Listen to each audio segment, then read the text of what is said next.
नेकपाद्वारा सातै प्रदेश संगठन कमिटीको जिम्मेवारी बाँडफाँड अष्टलक्ष्मी साक्य प्रदेश 3 को इन्चार्ज तल्लो तहका कमिटीलाई एकताबद्ध बनाउने भूमिका खेल्ने। प्रतिनिधि सभाका सबै 10वटा समितिका सभापति निर्विरोध चयन, 6वटामा महिला।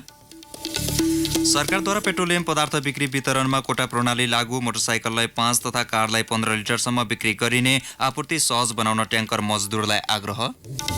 तान्जेनिया स्थित एक तालमा फेरि दुर्घटना हुँदा 86 जनाको मृत्यु, करिब 200 जना हराइरहेको आशंका। र एएफसी अन्डर 16 वुमेन्स छनौटमा नेपालले म्यानमारसँग प्रतिस्पर्धा गर्दै फिलिपिन्सद्वारा मलेसिया 1-0 ले पराजित। नमस्कार, कान्तिपुर डायरीका साथमा साथी केशु र म बासु। समाचार अब विस्तारमा। प्रतिनिधि सभाका 10वटै विषयगत समितिका सभापति सर्वसम्मत चयन भएका छन्। आज बिहान बसेको 10वटै समितिका बैठकले सभापति सर्वसम्मत चयन भएको घोषणा गरेका हुन्। मनोनयन दर्ताका लागि संघीय संसद सचिवालयले उपलब्ध गराएको समय अवधिमा सबै समितिमा 1-1 जनाको मात्रै उम्मेदवारी परेकाले सर्वसम्मत भएको हो। सत्ता नेतृत्वकर्ता दल नेकपाले 8वटा तथा कांग्रेस र संघीय समाजवादी फोरम नेपालले 1-1वटा समितिको नेतृत्व सम्हालेका छन्।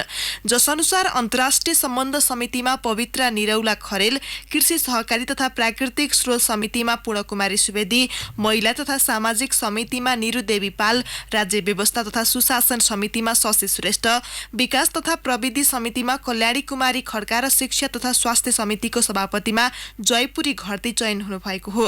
अर्थ समितिमा नेकपाकै कृष्ण प्रसाद दाहाल र कानून न्याय तथा मानव अधिकार समितिको सभापतिमा कृष्ण भक्त पोखरेल चयन हुनुभएको छ। सार्वजनिक लेखा समितिमा कांग्रेसका भरत कुमार शाह र उद्योग तथा वाणिज्य र श्रम तथा उपभोक्ता हित समितिमा संघीय समाजवादी फोरमका विमल प्रसाद श्रीवास्तव सभापति चयन हुनुभएको छ। समिति सभापतिहरूले आजै प्रतिनिधि सभाका सभामुखबाट पद तथा गोपनीयताको शपथ लिएका छन्। प्रतिनिधि सभाको नियमावली पारित भएको 3 महिनापछि बल्ल विषयगत समितिले नेतृत्व पाएको हो। गत जेठ 25 गते नियमावली पारित भएर साउन 17 गते विषयगत समिति गठन भए पनि सत्ता नेतृत्वकर्ता दल नेकपा भित्रैका बढी आकांक्षी र उपस्थितिका आधारमा नेतृत्व भागबण्डा गर्नुपर्ने प्रमुख प्रतिपक्षी नेपाली कांग्रेसको अडानका कारण सभापति चयन ढिलाइ भएको थियो। राष्ट्रिय सभाका विषयगत समितिका सभापति पनि दलीय सहमतिमा यसअघि निर्विरोध चयन भइसकेका छन्।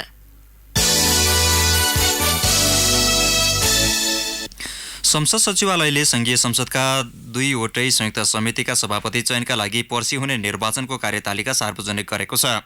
हिजो बसेको प्रतिनिधि सभा र राष्ट्रिय सभाको बैठकमा संयुक्त समितिका सभापति चयनका लागि पर्सि आइतबार दिउँसो 1 बजे निर्वाचन हुने जानकारी गराइएको थियो। सोही सूचना अनुसार कार्यतालिका तय गरेको सचिवालयले जनाएको छ। संघीय संसद संयुक्त बैठक र संयुक्त समिति कार्य सञ्चालन नियमावली 2075 बमोजिम गठित संसदीय सुनवाई समिति र राज्यका निर्देशक सिद्धान्त नीति र दायित्वको कार्यान्वयन अनुगमन तथा मूल्याङ्कन समितिले पर्सि नेतृत्व पाउन लागेको हो। सचिवालयले सार्वजनिक गरेको सूचना अनुसार भोलि दिउँसो 2 देखि 5 बजेसम्म मनोनयन दर्ता गर्न सकिनेछ। सो समयावधिमा परेको उम्मेदवारीलाई दर्ता क्रम अनुसार भोलि नै साँझ 5:15 बजे प्रकाशन गर्ने सचिवालयले जनाएको छ। सभापति चयन नहुँदा समितिको ज्येष्ठ सदस्य लक्ष्मणलाल कर्णले सुनवाई समितिको नेतृत्व सम्हाल्दै आउनु भएको छ। केही दिन अघि गठन भएको राज्यका निर्देशक सिद्धान्त नीति र दायित्वको कार्यान्वयन अनुगमन तथा मूल्याङ्कन समितिको भने बैठक बसेको छैन।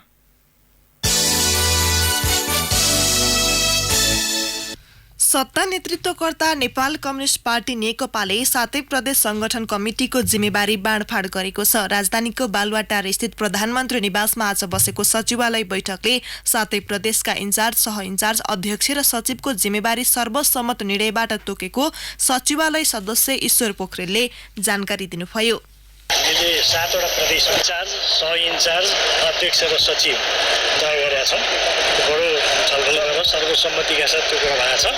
तल्लो कमिटीको खास गरी जिल्ला स्तरमा या त्योभन्दा मातहतको कमिटीहरूलाई एकताबद्ध बनाउने काममा भूमिका खेल्छ। नेकपाले प्रदेश 1 को इन्चार्जमा भीम प्रसाद आचार्यलाई तोकेको छ। सावित्री काफ्ले सह इन्चार्ज, देवराज घिमिरे अध्यक्ष र सुरेश कुमार राईलाई सचिव तोकिएको छ। यस्तै प्रदेश 2 को इन्चार्जमा सत्यनारायण मण्डललाई तोकिएको छ। सो प्रदेशमा विश्वनाथ शाहलाई सह इन्चार्जको जिम्मेवारी दिएको छ। प्रभु शाह अध्यक्ष र सुमनराज प्याकुरेललाई सचिवको जिम्मेवारी दिएको छ। प्रदेश 3 ले भने महिला इन्चार्ज पाएको छ। प्रदेश 3 मा नेकपाले अष्टलक्ष्मी साक्यलाई इन्चार्ज तथा नारायण दाहाललाई सह इन्चार्ज बनाएको छ। यो प्रदेशमा हितमान तामाङ अध्यक्ष र आनन्द पोखरेललाई सचिवको जिम्मेवारी प्रदान गरिएको छ। गण्डक प्रदेशको इन्चार्ज पृथ्वी सुब्बा गुरुङलाई तोकिएको छ। गण्डक प्रदेशमा खगराज अधिकारी सह इन्चार्ज, हितराज पाण्डे अध्यक्ष र गोविन्द नेपाली सचिव रहनेछन्। प्रदेश 5 को इन्चार्ज शङ्कर पोखरेल र सह इन्चार्ज दल बहादुर राणालाई तोकिएको छ।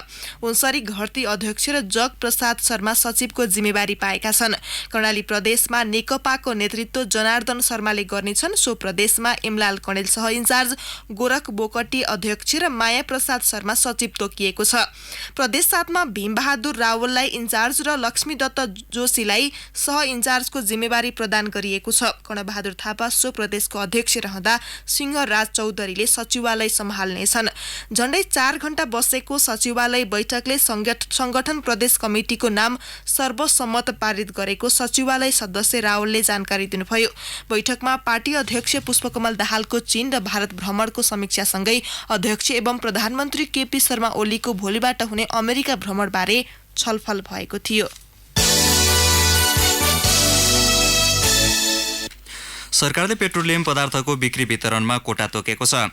निगमले आज नेपाल पेट्रोलियम डिलर्स एसोसिएसनलाई पत्रचार गर्दै मोटरसाइकल र स्कुटरलाई बढीमा 5 लिटर तथा अन्य हल्का सवारी साधन, कार, भ्यान आदिलाई बढीमा 15 लिटर पेट्रोल दिन भनेको छ। यस्तै डिजेलबाट चल्ने छोटो दूरीका सवारी साधनलाई बढीमा 50 लिटर र लामो दूरीका सवारी साधनलाई बढीमा 100 लिटर डिजेल उपलब्ध गराउन भनिएको छ। साथै एम्बुलेन्स, स्कुल बस तथा सरकारी सवारी साधनलाई उच्च प्राथमिकताका साथ पेट्रोलियम पदार्थ बिक्री वितरण गर्न निर्देशन दिएको छ। पेट्रोलियम पदार्थको नियमित आपूर्तिमा असहज परिस्थिति सिर्जना भएको भन्दै निगमले केही समयका लागि कोटा प्रणाली लागू गरिएको जनाएको छ। मुलुकी संहिताको कतिपय प्रावधान संशोधन गर्न माग गर्दै ट्याङ्कर चालकहरू आन्दोलित भएपछि पेट्रोलियम पदार्थको आयात प्रभावित भएको छ।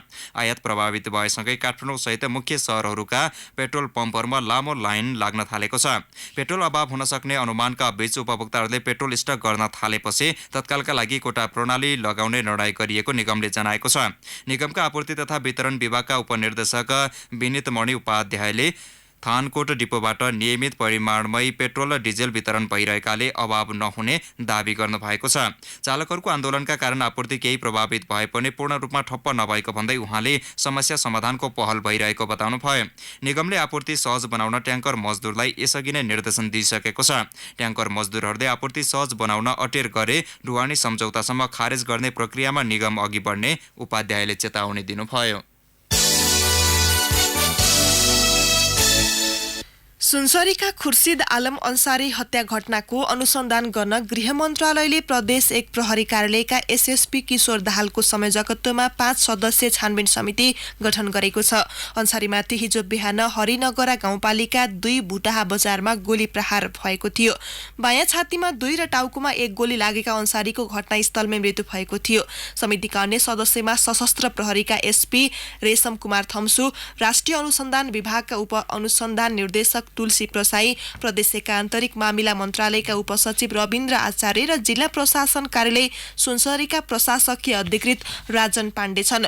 समितिलाई 15 दिनमा घटनाको विस्तृत छानबिन गरी प्रतिवेदन पेश गर्न गृहले निर्देशन दिएको छ। गृहले केन्द्रीय अनुसन्धान ब्युरोको सीआईबीको अर्को टोलीलाई समेत घटना अनुसन्धानका लागि हटाउने निर्णय गरेको छ। यसैबीच गृहमन्त्री रामबहादुर थापाले मृतकका परिवार एवं पीडित पक्षलाई आफूसँग भेटघाट गराउन सुनसरीका प्रमुख जिल्ला अधिकारीलाई निर्देशन दिनुभएको छ। स्थानीय रौवान नेशनल पब्लिक स्कुलका व्यवस्थापन समितिका अध्यक्ष समेत रहेका अन्सारी विद्यालयको बैठक सकेर घर फर्कने क्रममा आक्रमणमा परेका हुन्। हत्याको कारण भने खुल्न नसकेको प्रहरीले जनाएको छ। प्रहरीको कमजोरीले हत्यारा पक्राउ नपरेको भन्दै पीडित परिवार र स्थानीय आन्दोलित छन्।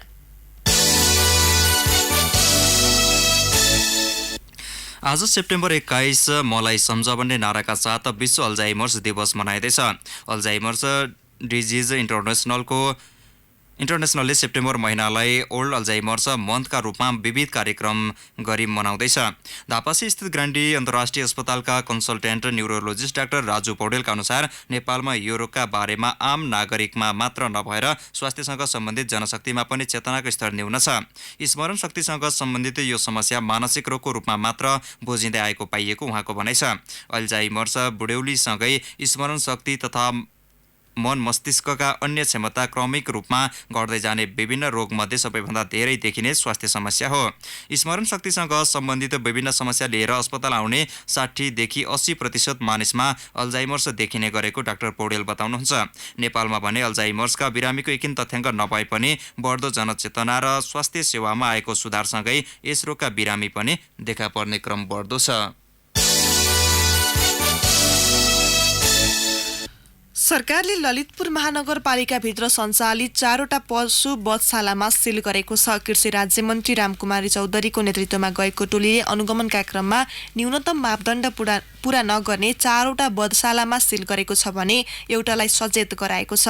कृषि मन्त्रालय, खाद्य प्रविधि तथा गुण नियन्त्रण विभाग, पशु सेवा विभाग, महानगरपालिकाको संयुक्त अनुगमन टोलीले स्थलगत अनुगमनका क्रममा सरसफाइमा ध्यान नदिएको, फोहोर ठाउँमा मासु काट्ने गरेको, राँगा भनेर भैँसीको वध गरिएको, सुधारका लागि बारम्बार सचेत गराउँदा समेत ध्यान नदिएको पाइएपछि मासु बिक्री वितरणमा रोक लगाएको हो। RK meat shop, A1 meat shop तथा देव खड्की र सुनिल शाहीले सञ्चालन गरेको वधशालामा सिल गरिएको विभागका महानिर्देशक डाक्टर विमल कुमार निर्मलले जानकारी दिनुभयो। देव र सुनिलको वधशाला दर्ता नै नभई सञ्चालन भएको पाइएको छ। कान्तिपुर डायरीमा अब ब्रेकको पालो। कान्तिपुर डायरीमा अब अन्तर्राष्ट्रिय प्रसङ्ग। अफ्रिकी मुलुक तान्जेनियाको भिक्टोरिया तालमा फेरि दुर्घटनामा कम्तीमा 86 जनाको मृत्यु भएको छ। 200 बढी अझै हराइरहेको आशंका गरिएको छ।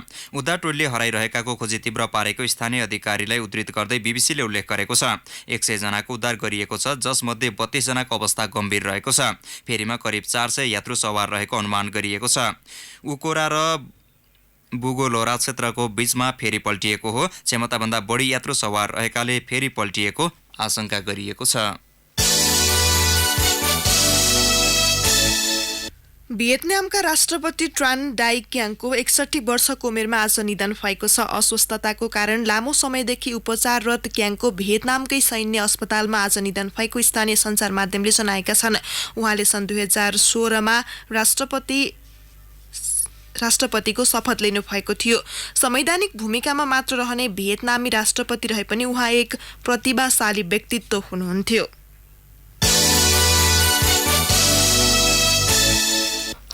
अब खेल प्रसङ्ग। AFC अन्डर 16 वुमेन्स छनौट फुटबल प्रतियोगितामा नेपालले म्यानमारसँग प्रतिस्पर्धा गर्दैछ। खेल काठमाडौँको हलचौक स्थित सशस्त्र प्रहरी बलको खेल मैदानमा अहिले केही बेरमा सुरु हुनेछ।